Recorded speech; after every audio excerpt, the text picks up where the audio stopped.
मैनपुरी अखिल भारतीय वैश्य एकता परिषद के राष्ट्रीय अध्यक्ष डॉक्टर सुमंत गुप्ता ने गुप्ता पेट्रोल पंप के समीप प्रदेश उपाध्यक्ष घनश्याम गुप्ता जी के आवास पर प्रेस वार्ता कर 24 दिसंबर को देव गार्डन कृष्ण बिहारी नगर बर्मा चौराहा फतेहपुर में होने वाले राष्ट्रीय प्रांतीय जिला पदाधिकारियों का शपथ ग्रहण समारोह तथा मेधावी छात्र छात्राओं का सम्मान समारोह की जानकारी दी। इसके साथ उन्होंने अन्य विशेष महत्वपूर्ण बातें भी बताई हैं। इस अवसर पर प्रदीप गुप्ता, बीनू बंसल, अशोक कुमार गुप्ता, लक्ष्मी नारायण गुप्ता, के गुप्ता, हर्ष गुप्ता, सतीश गुप्ता आदि लोग मौजूद रहे हैं। इन तस्वीरों में देख सकते हैं यहाँ पर बड़ी संख्या में पदाधिकारी मौजूद हैं और उन्होंने फतेहपुर में होने वाले कार्यक्रम के संबंध में विस्तृत जानकारी दी है। व्यापारियों के उत्पीड़न के संबंध में भी जानकारी दी है। उनके लाभ मिलने वाले के संबंध में भी जानकारी दी है। क्या उनको लाभ सरकार से मिलना चाहिए, इसके संबंध में भी जानकारी दी गई है। यहाँ पर क्या कुछ बताया है अखिल भारतीय वैश्य एकता परिषद के राष्ट्रीय अध्यक्ष डॉक्टर सुमंत गुप्ता जी ने, आइए ये भी जाने इस पूरी खबर के जरिए। डॉक्टर साहब, आज अखिल भारतीय वैश्य एकता परिषद की यहाँ घनश्याम जी गुप्ता के यहाँ एक प्रेस वार्ता की गई है, क्या इसका रीजन है? अखिल भारतीय वैश्य एकता परिषद 29वें वर्ष में प्रवेश कर रही है।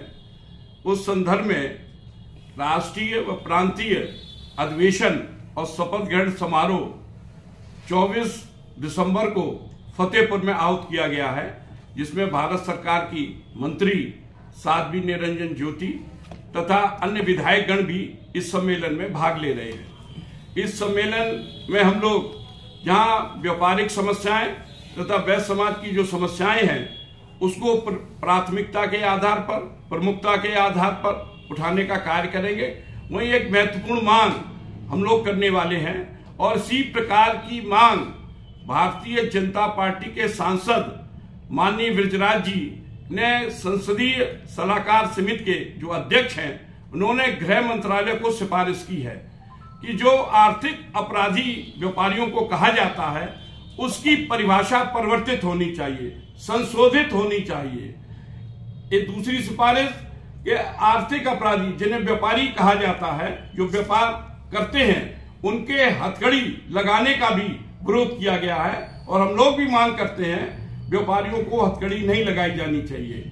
और तीसरा, इस प्रकार के व्यापारियों को जिला कारागार में उन अपराधियों के साथ जो घृणित अपराध करने वाले हैं, हीनियस क्राइम करने वाले हैं, उनके साथ नहीं रखा जाना चाहिए। इस प्रकार की 3 सिफारिशें जो बड़ी महत्वपूर्ण हैं, भारत सरकार के गृह मंत्रालय को की हैं और निश्चित रूप से इस आवाज को हम लोग फतेहपुर की धरती पर बुलंद करके भारत सरकार से मांग करेंगे इन सिफारिशों को लागू किया जाए। इसके साथ ही वृद्धावस्था पेंशन, जब सांसदों को, विधायकों को पेंशन मिल सकती है, तो व्यापारियों को भी जो सरकार के खजाने में सदैव टैक्स देते रहते हैं, सामाजिक धार्मिक कार्यों में भाग लेते हैं, राजस्व के साधन मुहैया कराते हैं, ऐसे व्यापारियों को वृद्धावस्था को पेंशन दिलाई जानी चाहिए, पेंशन मिलनी चाहिए।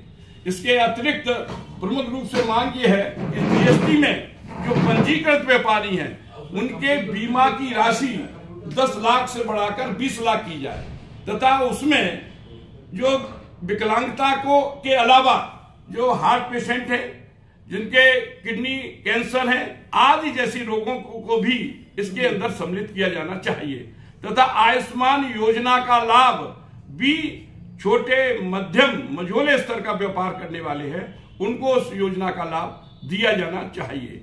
इसी प्रकार की सामाजिक क्षेत्रों में भी मांग हम लोगों ने की है।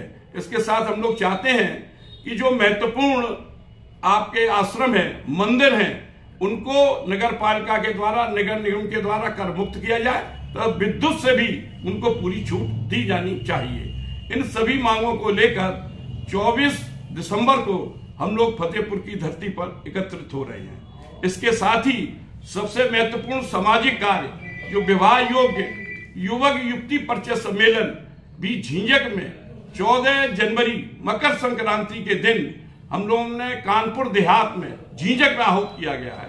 उसमें पूरे प्रदेश और देश भर के युवक और युवतियां परिवार सहित उस सम्मेलन में भाग लेंगी और जो तय हो जाएंगे, जो लोग आएंगे, जो बच्चे और बच्चियां आएंगी, उनकी एक स्मारिका निकालने की भी योजना है।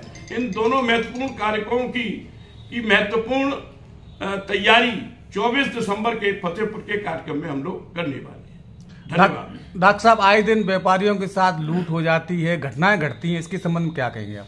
पहले से और अब में अपराध के क्षेत्र में बहुत सुधार आया है और निश्चित रूप से अपराधियों के अंदर भय पैदा हुआ है। पहले अपराधी भय मुक्त वातावरण में रह रहे थे, अब अपराधी भय युक्त वातावरण में रह रहे हैं। परिवर्तन आया, निश्चित रूप से आने वाले कल में व्यापारियों को इसका लाभ मिलेगा। तो इसके लिए किसको सही रहेंगे आप? उत्तर प्रदेश सरकार की, योगी सरकार को, जिन्होंने गंभीर किस्म के अपराधियों पर कठोरतम कार्रवाई की है। इसलिए अपराधी या तो प्रदेश छोड़कर चले गए हैं या फिर अपराध से तौबा कर रहे हैं। धन्यवाद, बहुत बहुत आपका बहुत बहुत आभार। धन्यवाद।